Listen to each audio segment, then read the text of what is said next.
Saya kasih rahasia ya. Di antara kita saja nih.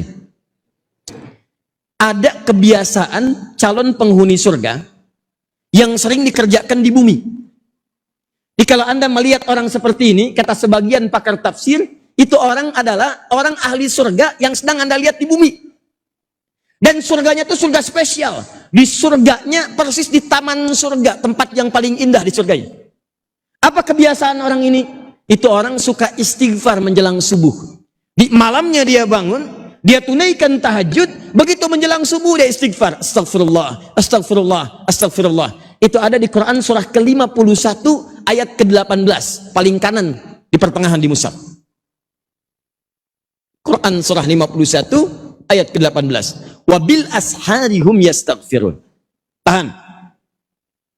Nah, kalau orang banyak istighfar, naik status dia. Statusnya jadi hamba yang dicintai oleh Allah Subhanahu wa taala. Kalau sudah naik status jadi hamba yang dicintai, maka hal pertama yang Allah berikan pada hamba itu, maaf, bukan dunia.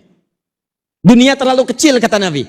Kalau ada manfaatnya maka walaupun sebesar sayap nyamuk akan diberikan kepada orang itu. Tapi karena terlalu kecil, manfaatnya nggak banyak, maka yang diberikan oleh Allah bukan dunia pada yang dicintainya. Yang pertama kali diberikan adalah ampunan dari semua dosa-dosa yang pernah dikerjakan. Buka Quran surah ketiga Ali Imran ayat 31. Paling kiri sebelah atas di mushaf. Quran surah ketiga ayat 31. Perhatikan kalimatnya. Qul in kuntum tuhibbunallaha fattabi'uni. Sekarang perhatikan kaidahnya. Yuhibbukumullah. Ada orang yang dicintai oleh Allah Subhanahu wa taala. Di Ali Imran ayat 31 kata Allah, ada orang yang dicintai oleh Allah. Di Al-Baqarah akhir ayat 222, di antara orang itu adalah orang yang senang istighfar.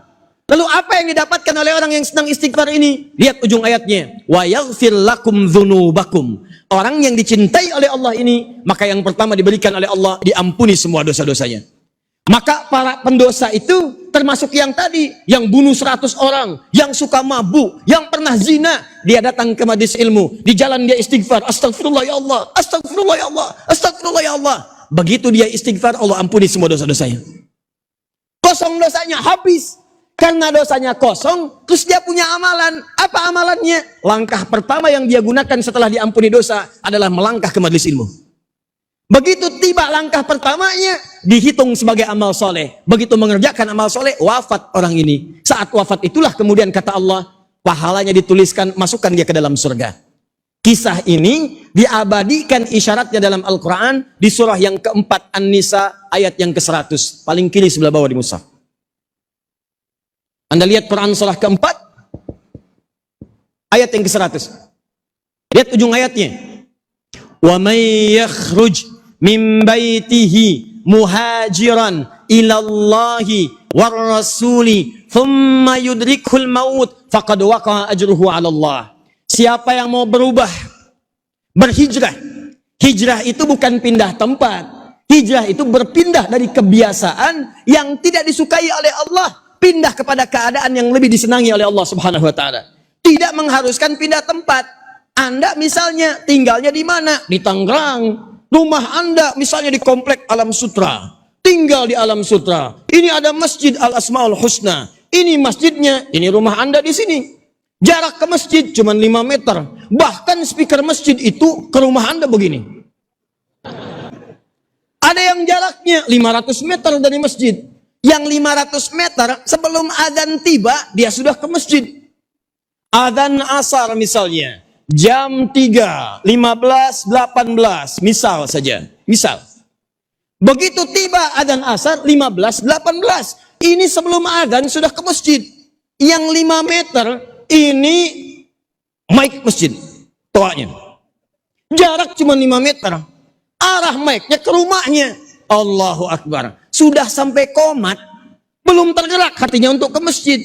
Ini sepeda ada, motor ada, mobil ada. Ini tidak memiliki apapun untuk berangkat ke masjid kecuali sendal dan kakinya. Perhatikan baik-baik. Kata Allah, siapa yang ingin hijrah, ingin berubah, ingin lebih dekat dengan Allah, datang ke majelis ilmu dia mau belajar, ingin dekat dengan Allah dan tuntunan Rasulnya. Maaf, baru keluar rumah, baru jalan, belum nyampe ke majelis, thumma yudrikul maut.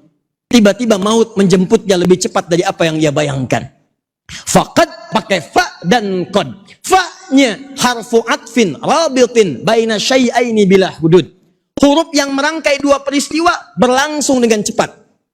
Qadnya harfu tahqiq, huruf yang menjamin memastikan sesuatu. Kata Allah, begitu dia wafat, kejadian pertama wafat. Kejadian kedua, pemberian pahala untuk masuk ke surga. Antara wafat dengan dikasih pahala, fa, tidak ada jeda. Begitu orang ini wafat, seketika pahalanya diberikan. Qad, saya jamin, kata Allah, kalau orang ini benar-benar berniat untuk berubah, walaupun belum sampai ke majelis ilmu, wafat di tengah jalan, maka saya akan langsung cepat berikan pahalanya, dan saya jamin surganya. Begitu cara menerjemahkannya. Maksud saya begini, orang belum nyampe ke masjid saja, belum nyampe ke majelis ilmu, wafat di tengah jalan, bisa masuk surga. Pernah bunuh 100 orang, rajin mabuk, pernah zina, pernah mencuri. Ini antum kan tadi saya absen. Bunuh orang nggak pernah, mabuk tidak pernah, menyakiti orang juga hampir tidak pernah dikerjakan. Anda sudah masuk ke majelis ilmu, di masjid lagi, masa nggak bisa ke surga? Yang belum nyampe aja masuk surga, masa Anda yang sudah masuk ke masuk surga? Jadi kalau ada orang sudah hadir di sini, dan dia belum berubah juga, belum mau dekat dengan Allah, sementara Allah sudah lembutkan hatinya datang ke majelis ilmu, maka yang salah bukan Allahnya, yang salah orangnya memang nggak pengen ke surga. Jadi saya ingin katakan, siap berjanji insya Allah, mesti ada perbedaan antara masuk dengan pulang. Begitu nanti kita pulang, keluar dari masjid ini, insya Allah kita sudah lebih dekat dengan Allah Subhanahu Wa Taala. Insya Allah. Baru saya jelaskan, yang area situ sudah mulai bersinar wajahnya. Masya Allah. Kena pancaran lampu. 1. 2. Agak cepat. Orang yang datang ke majelis ilmu, dari jalan, sampai masuk, sampai pulang, berpeluang mendapatkan ridha malaikat. Yang kedua maknanya adalah mengaminkan doa-doanya. Masya Allah. Jadi kalau Anda berangkat dari rumah, sampai ke majelis ilmu, sampai pulang, isi dengan doa. Dan bu, saya berikan berita gembira. Orang yang datang ke majelis ilmu, ketika kemudian dia bermohon kepada Allah, itu malaikat seketika mengaminkan doanya. Allahumma amin, Allahumma amin, Allahumma amin. Jarang-jarang ada orang berdoa, malaikat ngaminkan. Di antara ciri yang dipercepat pengabulan doanya oleh Allah adalah doa yang diaminkan oleh para malaikat. Makanya saya mohon nanti saat berangkat, sudah nyampe di sini, pulang, berdoa kepada Allah. Walaupun Ustadz belum datang, doa. Ustadz sudah datang, selesai doa. Pulang, doa. Mungkin itu di antara rahasianya. Ada doa belum terkabulkan. Inilah waktunya kita bermohon kepada Allah Subhanahu Wa Taala. Yakin insya Allah? Jadi itu yang saya sampaikan.